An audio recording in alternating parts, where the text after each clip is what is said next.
And good morning. I'm not sure if it's engaged yet. Hello, my name is Marcia Barth.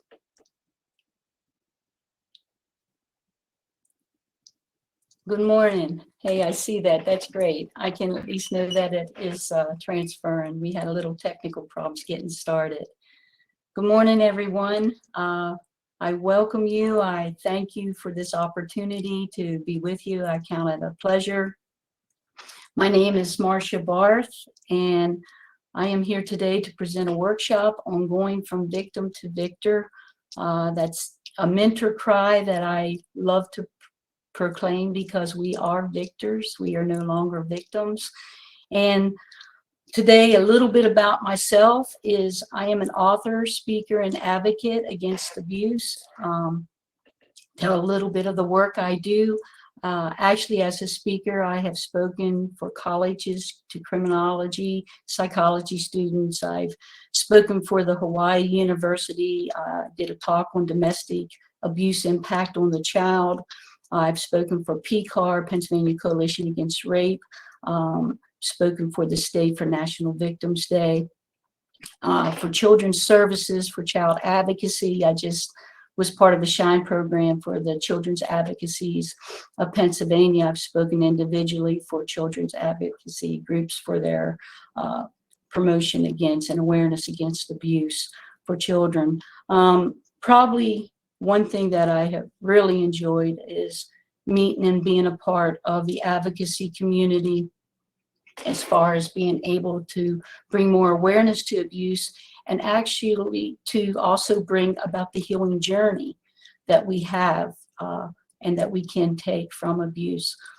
The favorite work that I do, besides speaking with congressmen and advocacy groups and representatives, is I have always loved doing conferences and going into the prisons. I have went into the prisons for over 15 years, and I really enjoy working with the prisoners one-on-one. I went into 13 cell blocks in Hawaii. It took me 3 days to do that. I've went into maximum security, all male, female. I've spoken to rehab groups, reentry groups. For Teen Challenge of Pennsylvania, I actually developed a healing study on going from victim to victor and taught the clients 4-week courses, 6-week courses on that. So I really enjoy working with those that are broken and shattered, giving them the hope that we can go from victim to victor. And I am enjoying working with advocacy groups to make them more aware and see it from the victim's perspective.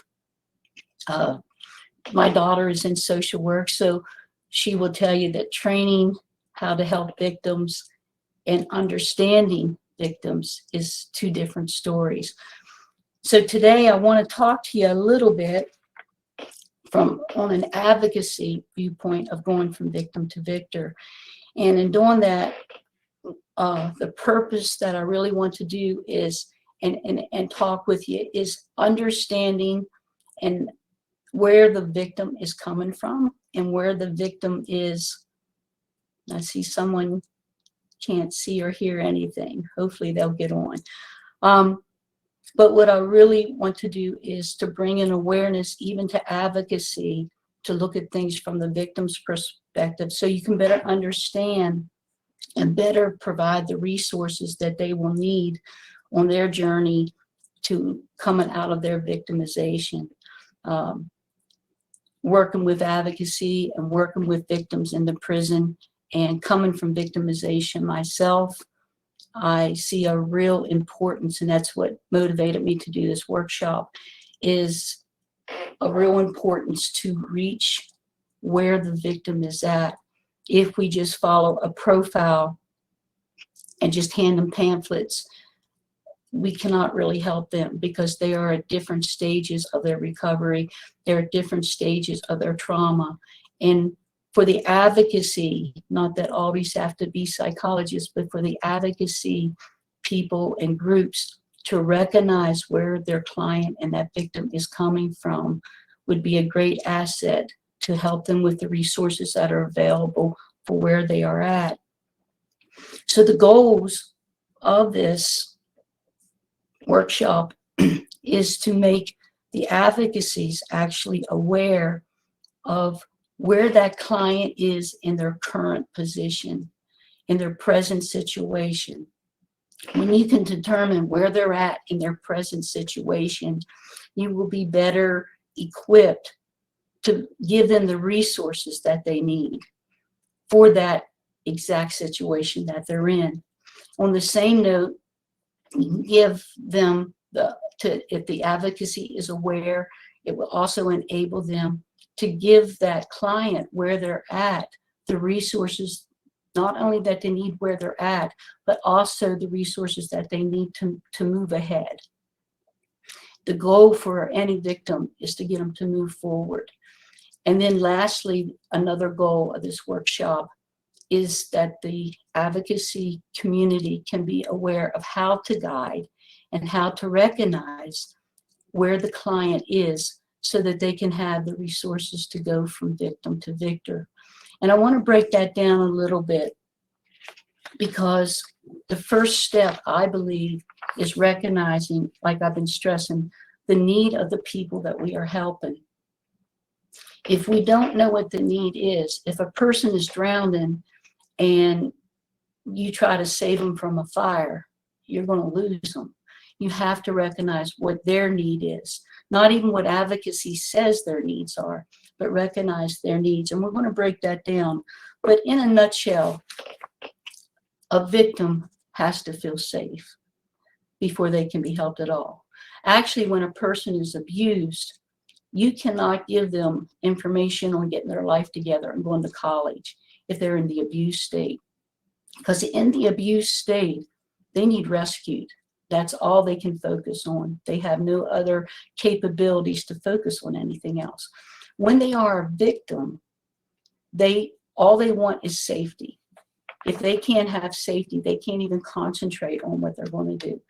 A survivor, when they get to the survivor point, they will begin to want direction and resolve. And that's where many more resources can become available, that they are able and capable to use the resources that you're giving them.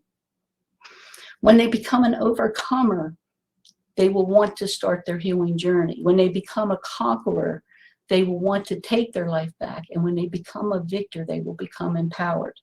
One of the most important things I think I want to stress today, that it's pertinent and it's imminent, that the victim is assisted where they are experiencing their greatest need. I think so often victims fall through the cracks on no fault of anyone's, but it's just the idea that where their needs are, they're not being recognized. They're being supplied information to help them, but they're not at the stage or at the part of their life where they can even accept those resources, even though they're good resources. If we push too hard and overwhelm the victim, then the victim will crash. They will not be able to even deal with the strength they need to overcome and become a survivor even. If we enable that person to remain a victim, then we never, ever give them the empowerment they need to overcome. So there's a real thin line between keeping them a victim and overwhelming them. And I want to walk through that today a little bit. And if Brian would put up the chart, I'm going to leave this chart up. This chart is also in the resource section where you can have it. And if you can look at this chart a minute, and we're going to go from victim to victor. What we want to do is basically, I want you to look down the middle part of that. And you see the arrows going straight down. We have abused, we have victim, we have survivor, we have overcomer, conqueror, and victor. Now, in the row to my left, I hope it's on your left on the chart, you will see a list of things with other arrows going down. These are resources, just an example of some of the resources that advocacy has available and uses for the victim. You can add to this list, I'm sure. I just put a few examples up. But a lot of the resources that are available is intervention, action, removal, PFAs, if you go down this list with me, jobs, finance, aid, housing, counseling, emotional, spiritual, psychological counseling, education, scholarships, and voices in confronting their issues. All these things, and there's much more. I just put a few there. That advocacy is wonderful and great at coming down this list and providing these needs. If you look to the right, with the arrows going down, you will see rescued, safety, direction, resolve, healing, taking back, and empowerment. Now, what I would like to break down for you is go through this stage by stage. What I'm trying to explain is if a person is in the abuse state, if they're in the victimization state, even if they're in the survivor state, and they've just been rescued, a child out of an abusive home, or a woman out of a domestic situation, or a woman who has just been raped, you can throw at them, oh, everything's going to be okay, and we'll get you a new job, and we'll get you college, and all that is great. But at that point, the abused person will hear nothing. They will listen, but they are in a state of trauma. They're in a state of shock.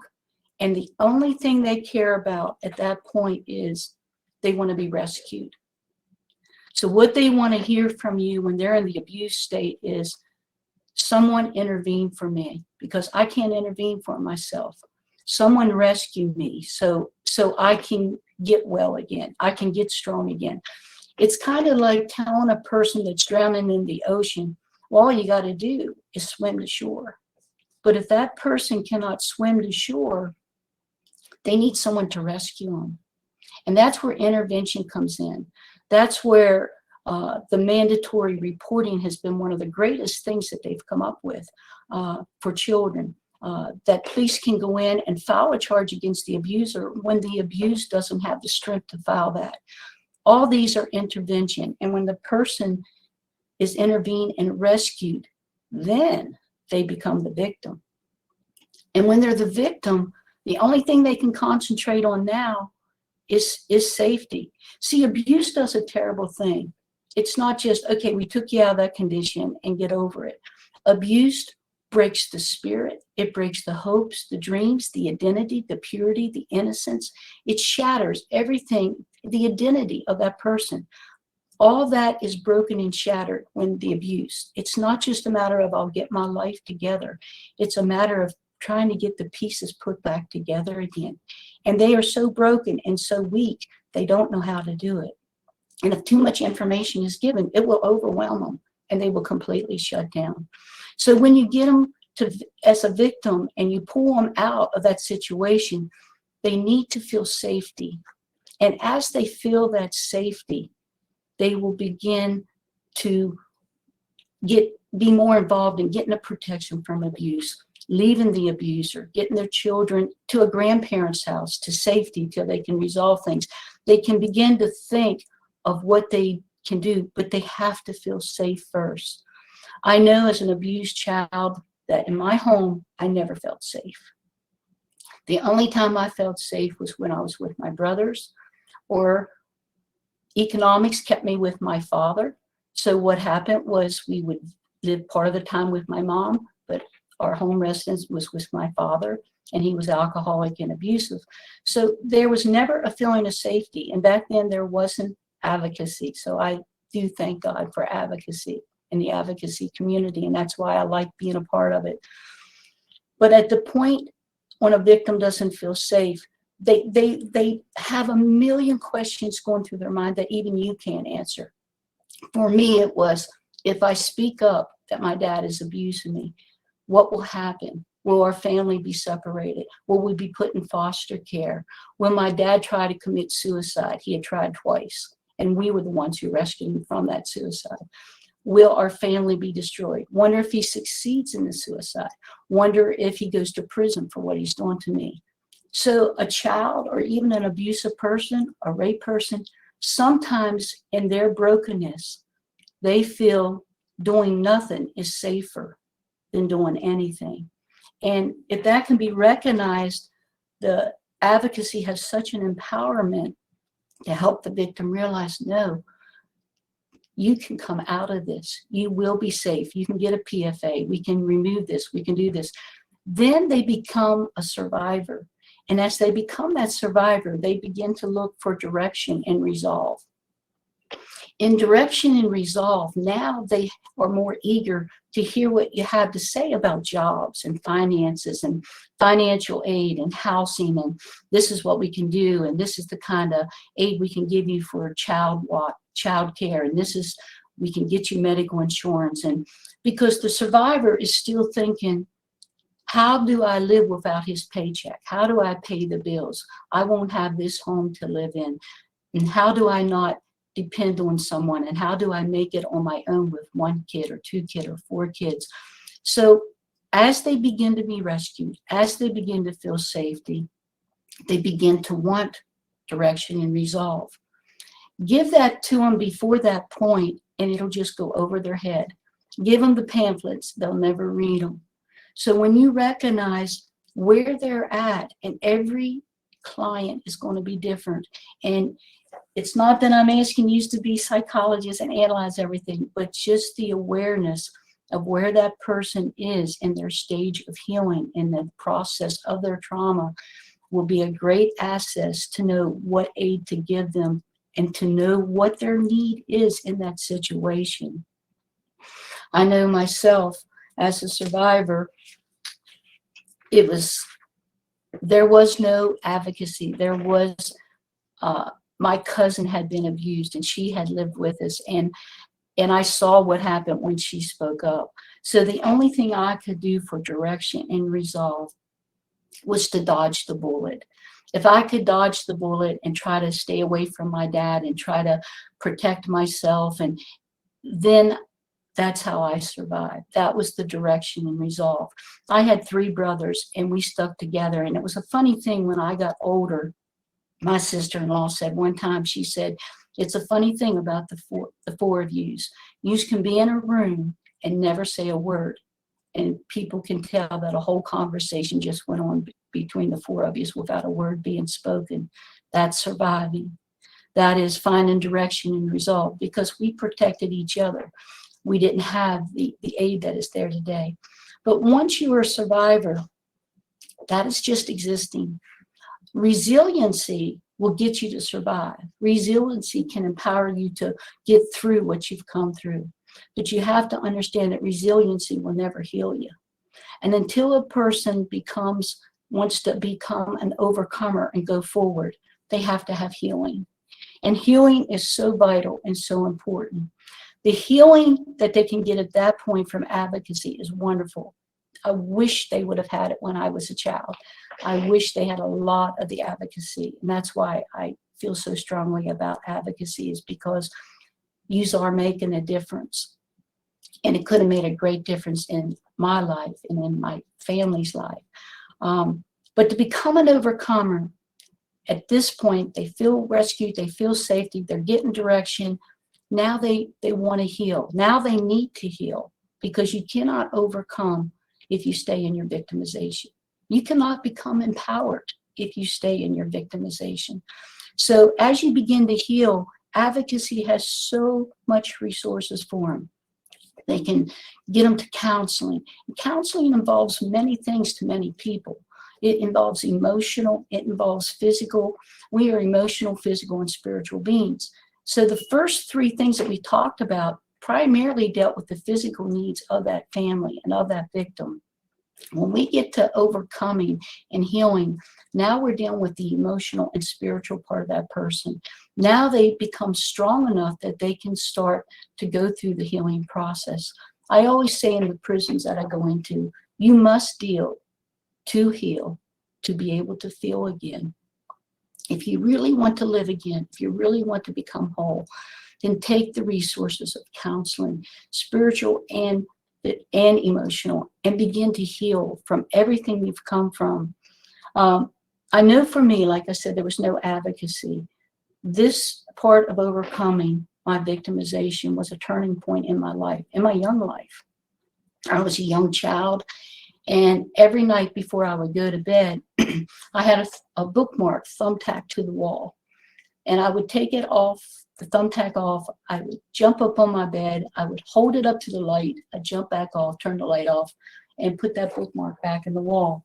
This was my nighttime procedure. This was my nighttime of healing and protection.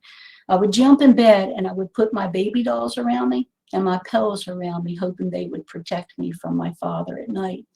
And I would lay in bed, and when I would lay in bed, I would look at that bookmark with the moonlight coming in my room. I would look at that bookmark on the wall, across the wall. And at the top of it, this was for me, there was a picture of Jesus. And on the bottom, there was a purple shield with a little white cross in it. And when I had held it up to the light, it made it glow in the dark.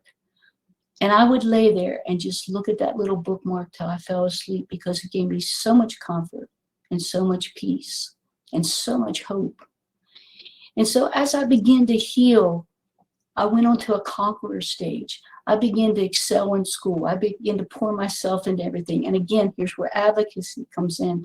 You can offer them scholarship, education. You can get them into college, local college. They can begin to not just settle for subsidized housing. They can start dreaming, I'm going to get a better education. I'm going to get work. These are all resources. But if you give that to them when they're abused and a victim, it goes over their head. They can't even register that. But now at the conqueror stage, they want to take back what they've lost. I know at the conqueror stage for me, I went through a spell. I was in 7th grade, and I actually had a teacher who humiliated me and embarrassed me in front of the whole class because I got a good grade, not even a good grade, a great grade on his test. And his remark, I never forgot it. He said, my maiden name was Leighton. He said, Leighton, 98, you must have studied hard or you must have lucked out. And I remember I was shy then, but I remember I will show you what a Leighton can do. See, I was getting to the conqueror stage, even as that kid. I wanted to take back. Don't tell me what I can't do. Don't tell me that this is who I am. Don't take my identity that I'm getting back, because I'm more than a victim. I'm even more than a survivor and overcomer. I'm a conqueror, and I'm going to take back. And I aced every test in his school just to show him that I was more in my identity than he said I was. And that's what happens when the overcomer goes to conqueror. They begin to find their identity. They begin to believe that they are not defined by what has happened to them. They are not defined by what people say they are. They are not even defined by what we think of ourselves. And we begin to get our self-esteem back, and we begin to take it back. And that is where advocacy can just pour into that person. And then we go from there to victor. And I'm going to wrap it up with this. There's nothing like being a victor.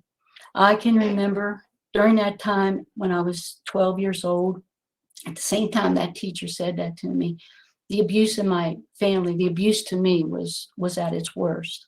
But I still had that hope. I still had that hope I had found in that little bookmarker.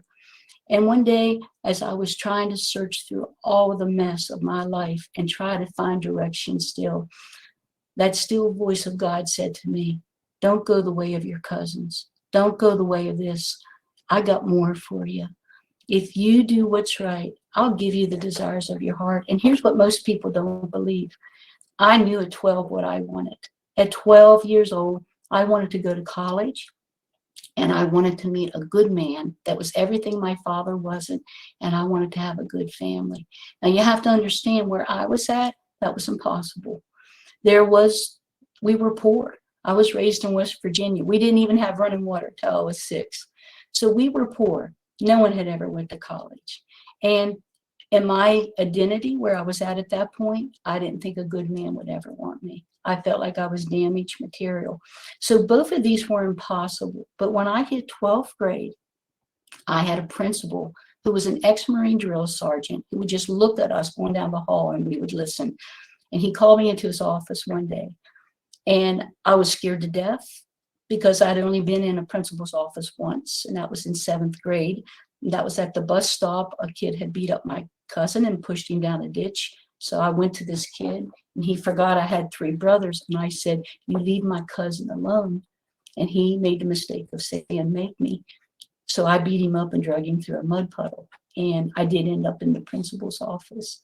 And in the principal's office, I learned many things that day. So here I was sitting in the principal's office this time, but I knew I hadn't done anything. But this principal and his wife, they said that she was a principal at another school. He said, if you can get permission, stay overnight with us. Imagine that. This principal asked me to stay overnight with him and his wife. They drove me 100 miles to a college. Let me know, asked me if I liked the college, and then got me full scholarship. And I went to college. And from that, I met this wonderful man, this young man, who was everything I ever had hoped and dreamed for. And even when I told him of my abuse, he only loved me more. And we've been married 47 years. Now, as a victor, I get to go back and take back everything that was robbed from me. I get to advocate not only for myself, but for others. So in conclusion to this, I can only stress how important it is to evaluate your client, to know where they are at on this chart so you can have a better understanding of where they are coming from and offer them the right resources. Because the greatest thing that has happened in any kind of abuse, whether it be child abuse, domestic abuse, or whatever it is, the best thing to do is the resources that advocacy can give them. You can help them go from victim to victor.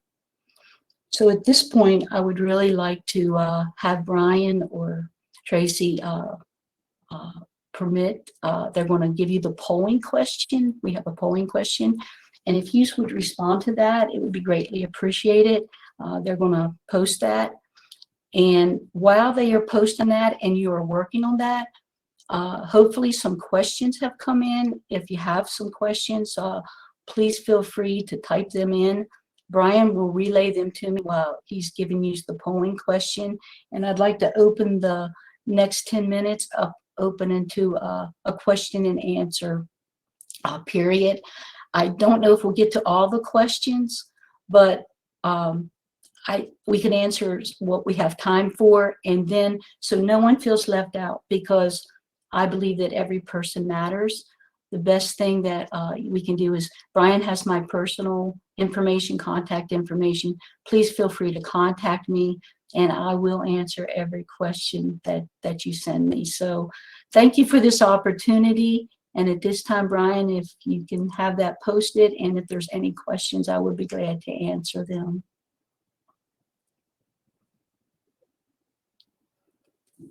So hopefully we have technical connection. I don't know if we have any information. There we go. I think I can follow this a little bit.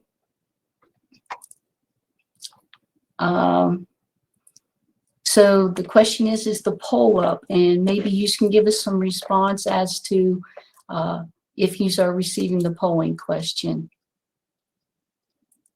If you can let me know, because we want you to have that question. And are there any questions you would like to ask in this interim? Because we have time to answer some of these questions. They're saying they're not seeing the polling question. So is that polling question up and running? Hi, Marcia. Yes, I have 33 votes in right now on the poll, so 34. So it does seem like it's up and folks are able to get to it. Okay, and are there any questions?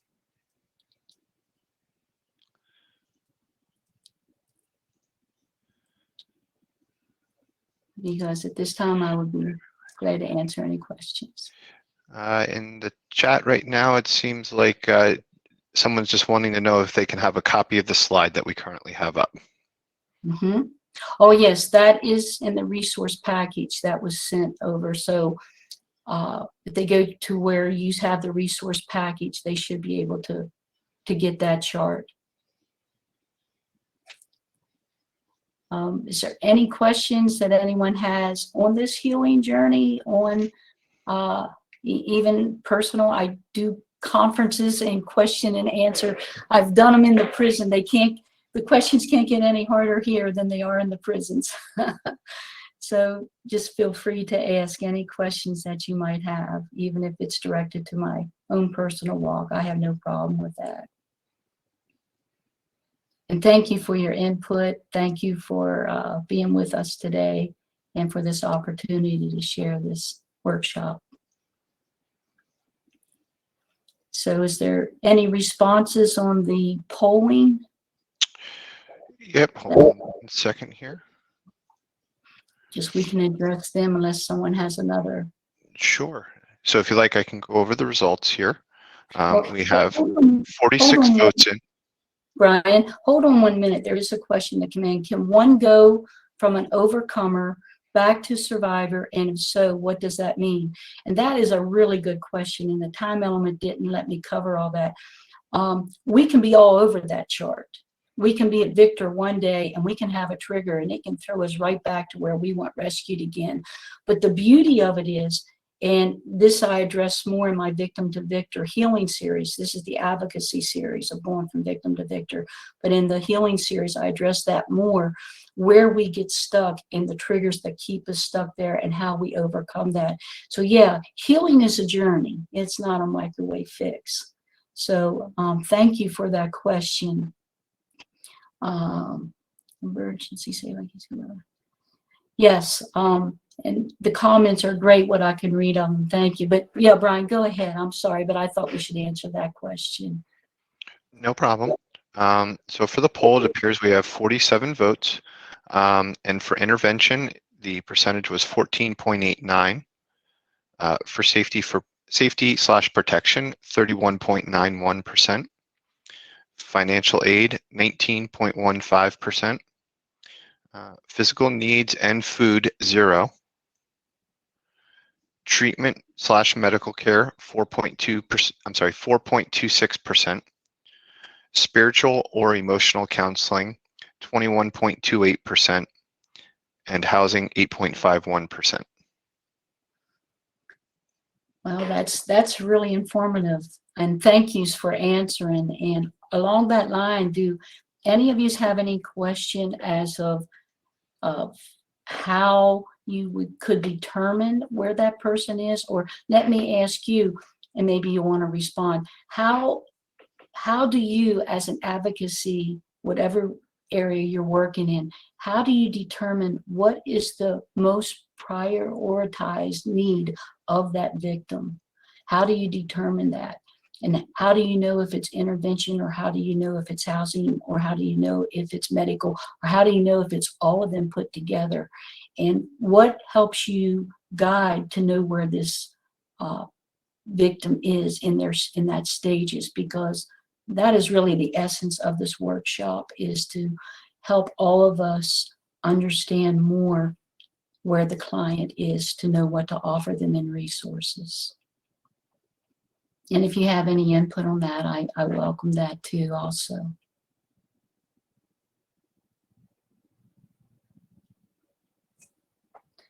Well, we have a few more minutes left and be glad to answer any of your questions. I'm sure you see a lot, so I'm reading some of your input. I'm looking for questions. Speaking with the victim and building a rapport so that they feel comfortable voicing their needs. That's excellent, Rachel. That is really good. Safety first. That is, like I say, you won't get far with the victim at all if you can't determine where they're at. And I just want to make sure I didn't lose you. My screen changed. So are we still connected, Brian? Yes, Marsha, I'm sorry, I took that off so I can go ahead and put your email address into the chat. Okay. So if folks wanted to reach out to you afterwards, that they would be able to do so. Yes, and I love the input, different ones, through asking and working with the client, forming a relationship. That is so critical, and that is pretty much the essence of what we're talking about today. By truly listening to what they say, reading between the lines. Again, Anita, that's excellent. Speaking with the victim, and trust, so the victim will open up to you. All these are so important because when a person is abused, they have no trust. That's been shattered. So to be able to come into an agency or an advocate and begin to find someone that they can trust again. So that is my email. So if you want to make contact in any way, or if I can help in any way or answer any questions, please feel free to contact me at my email. And Jenny says, often found that just being a listening ear is important because it is often the first time that they have talked about what is going on. And that is very true. I cannot tell you how many prisons I've went into, and men and women, it's not just women, and they will come up to me afterwards and they will say, your story is a lot like mine. And my husband got to go with me to one of the rehabs in Hawaii. Usually he can't go in with me on the prisons. And the amazing thing is that he remarked to me afterwards, here was this big Hawaiian guy with his head shaved and tattooed. And towards the end, he broke down in tears. And at the end, he came up and gave me a big hug. And I gave him a big hug. I always tell my husband, it's amazing. When I have went into the prisons for over 15 years now, and I've done crime impact studies. I've done the study from victim to victor on the healing end. But I told my husband, I always get the look. And he says to me, what's the look, Mark? Because my friends call me Marty. And I said, the look is when I first go in there, they look at me and they say, and I'm sure you get this too, they look at me as if saying, you're all cleaned up. What can you tell me? You're there and I'm here. And you know, the amazing thing is that as I begin to talk and share with them, I tell my story. And I take them from the victim to victor, and I ask them where they're stuck. And again, it's not this chart, it's another chart with the healing. And I do a lot of the healing chart with the rehabs and the reentry into prisons. And when I get to the end, they look at me and to me, the frustration and brokenness begins to dissipate. And when I know that it's made the impact is when I see hope. See, people can do nothing without hope.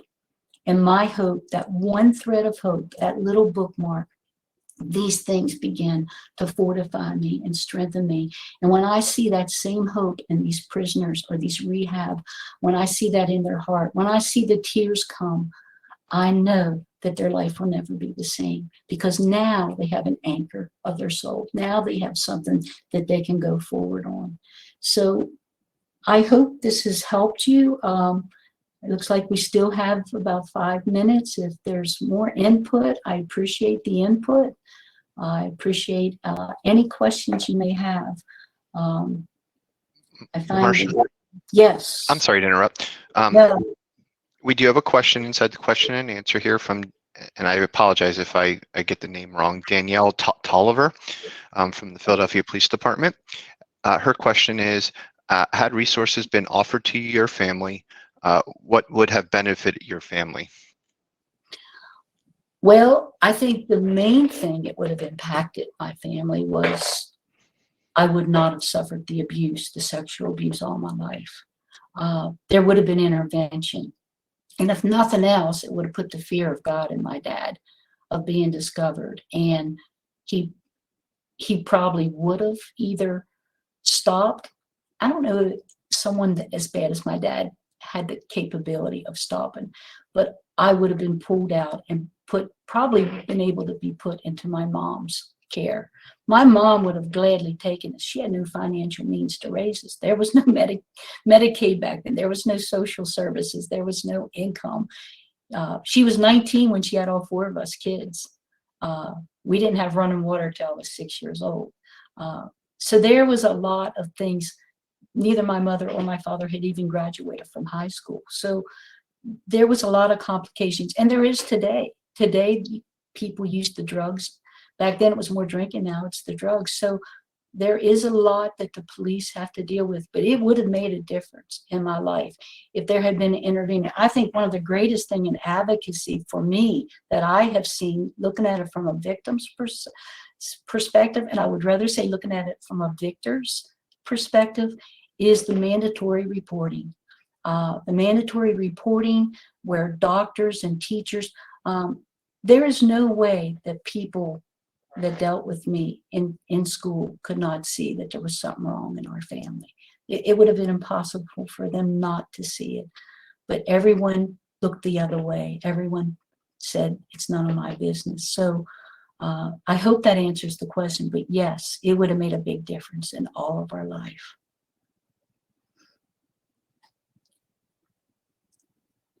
So can we have some more input? This is great input, and thank you for that input.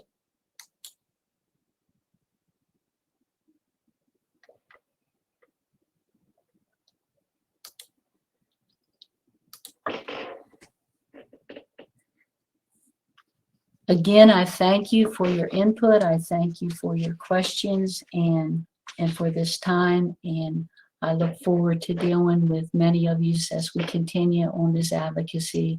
I believe advocacy can make a difference. I believe we've come a long way since I was that little girl that was being abused, and I'm very thankful for that. I think we've came so far and done so much, but I think the important thing to remember is that we have still a long way to go, and I think together we can accomplish that. And I think we are making headway. Thank you for all your work in the advocacy. Maybe with even a little bit of sharing my story in this, that you will see that advocacy does make a difference. And thank you for your comments. I really appreciate that. They're very encouraging. Thank you.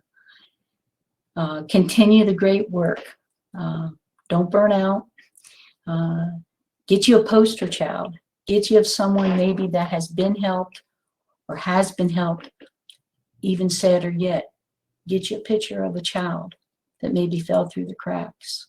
I can honestly tell you, I have one that I keep in my folder all the time. Her name was Gracie Packer, and she fell through the cracks. And she had a very horrible life. And anytime I get weary in the work I'm doing, I pull up her picture. And I'm like, oh no, there's still a lot of Gracie Packers. We still got a lot of work to do. Well, we got 2 minutes. If anyone else has anything, please feel free to contact me. And just be blessed in the work you're doing. Know it makes a difference. And thank you so much. All right. Well, thank you very much, Marcia. It does not appear that we have any other questions or comments in the chat box as they're coming through here.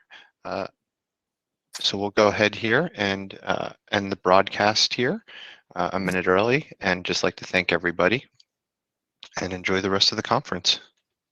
Thank you so much.